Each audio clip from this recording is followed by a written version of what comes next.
Baik, Assalamualaikum warahmatullahi wabarakatuh. Perkenalkan, nama saya Nur Halisa dengan NIM 2302 0950 1018. Jadi pada kesempatan kali ini saya akan menjelaskan simulasi sistem kontrol ketinggian air menggunakan metode PID berbasis SP32 yang disimulasikan di Walkway. Pada sistem ini menerapkan persamaan diferensial PID untuk mengontrol ketinggian air agar tetap stabil pada nilai set point yang telah ditentukan. Nah, langsung saja pada penjelasan simulasinya. Nah, sistem ini merupakan sistem kontrol loop tertutup atau closed loop control system. Artinya, sistem ini memiliki umpan balik dari sensor untuk mengkoreksi output secara terus-menerus. Berikut adalah rangkaiannya. Komponen-komponen yang digunakan yaitu SP32. SP32 ini berfungsi sebagai mikrokontroler yang menjalankan algoritma PID. Nah, selanjutnya ada HCSR04 sensor ultrasonik yang mengukur jarak permukaan air. Rumus jaraknya adalah jarak sama dengan durasi dikali 0,034 per 2. Kemudian ada LCD 16x2 menampilkan level air aktual dan nilai PWM sebagai output kontrol. Kemudian ada LED untuk merepresentasikan pompa air. Semakin besar PWM-nya, maka LED semakin terang dan daya pompa semakin besar. Nah, jika jarak diperbesar atau air turun, misalnya jaraknya diubah menjadi 20 cm, berarti tinggi airnya sama dengan 30 dikurang 20 sama dengan 10 cm. Karena set pointnya 15 cm, maka error sama dengan 15 dikurang 10 sama dengan 5 positif.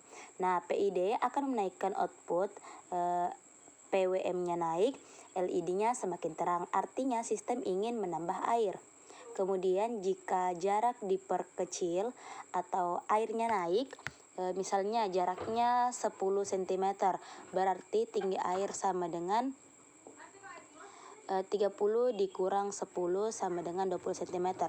Error sama dengan 15 dikurang 20 sama dengan min 5 atau negatif. Nah, output menjadi 0 sehingga LED mati. Artinya sistem berhenti menambah air. Kemudian jika jarak mendekati 15 cm, LED akan redup karena error kecil. Ini menunjukkan sistem sedang stabil. Nah, selanjutnya penjelasan pada kode program. Nah, pada program terdapat float set point sama dengan 15.0.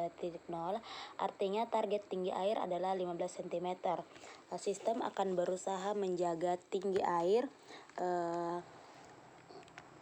agar mendekati 15 cm.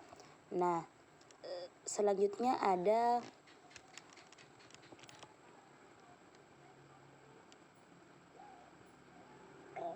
if dt kurang dari sama dengan 0 return. Nah, baris ini memastikan bahwa selang waktu atau delta time bernilai positif. Nah, nilai dt ini digunakan dalam perhitungan integral dan turunan. Jika dt 0 atau negatif, maka perhitungan turunan akan menyebabkan pembagian dengan 0 dan sistem bisa error. Karena itu, program langsung keluar dari siklus perhitungan jika dt tidak valid.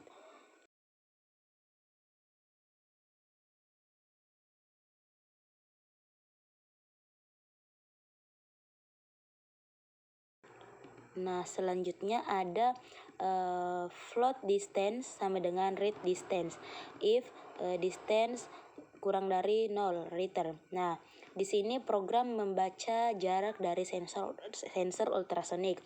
Jika pembacaan gagal atau nilainya tidak valid, maka program tidak melanjutkan perhitungan PID agar siklus tersebut pada siklus tersebut. Nah, hal ini penting agar data yang salah tidak mempengaruhi sistem kontrol. Nah, selanjutnya ada float tinggi air sama dengan 30 dikurang distance. Nah, karena tangki diasumsikan 30 cm, maka tinggi air dihitung dari selisih antara tinggi maksimum dan jarak yang terbaca.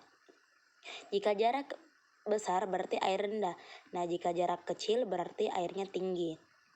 Kemudian ada error sama dengan set point dikurang tinggi air. Nah, error adalah selisih antara nilai target atau set point dengan kondisi aktual. Jika error positif berarti air kurang dari target. Jika error negatif berarti air melebihi target. Nah, error inilah yang menjadi dasar perhitungan PID. Selanjutnya, integral ditambah sama dengan error dikali dt. Nah, bagian ini merupakan implementasi integral dalam persamaan diferensial PID. Integral adalah penjumlahan error terhadap waktu karena sistem digital tidak kontinu. Integral dihitung dengan metode penjumlahan kecil setiap siklus loop. Nah, integral membantu menghilangkan error yang tersisa dalam jangka panjang.